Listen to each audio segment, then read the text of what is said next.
Ako si Radyoman Benji Tanghian. Kining balita hatod kanato sa Paragis Bila-Bila Herbal Capsule na ilhan isip herbal nga kapsula nga makatabang og daghang benepisyo sa kalawasan. Mao kini ang all-in-one nga herbal. Makahatag og kaayuhan sa ato ang mga selula sa lawas, makatarong sa nindot nga flow og limpyuhan ang imuhang dugo nga modagkayday sa tuang kasing-kasing. Ug karon sa atong balita. Nakatala og labing unang kaso sa dengue ang dakbayan sa Talisay karong tuiga. Kini ang gibutyag sa City Health Office sa maong syudad.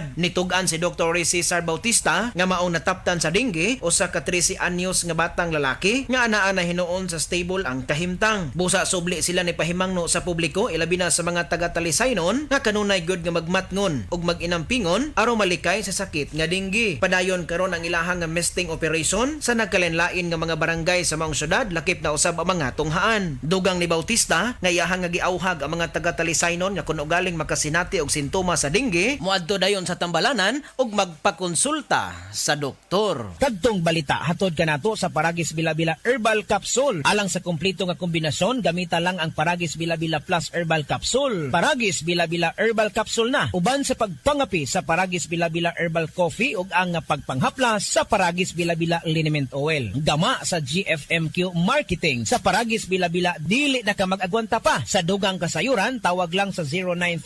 0935-641-0261. Ang Paragis Bila-Bila mapalit sa Diding's Pharmacy sa Manalili Street, Cebu City, Bestway Pharmacy sa Mandawi City, Healthway Pharmacy, JV Butika sa Cebu, Mandawi, Liloan ug Osmeña Boulevard. Mapalit usab sa JY Pharmacy sa 32 Osmeña Building, Osmeña Boulevard, Cebu City. Mga kasama, dapiton ko kamo sa pagpaminaw sa drama nga Budbud ug Bibingka. Matag alas 8 hangtod sa alas 8:30 sa gabi, Lunes hangtod sa adlaw Sabado. Maminaw ta dinhi lang sa DYHP RMN Cebu.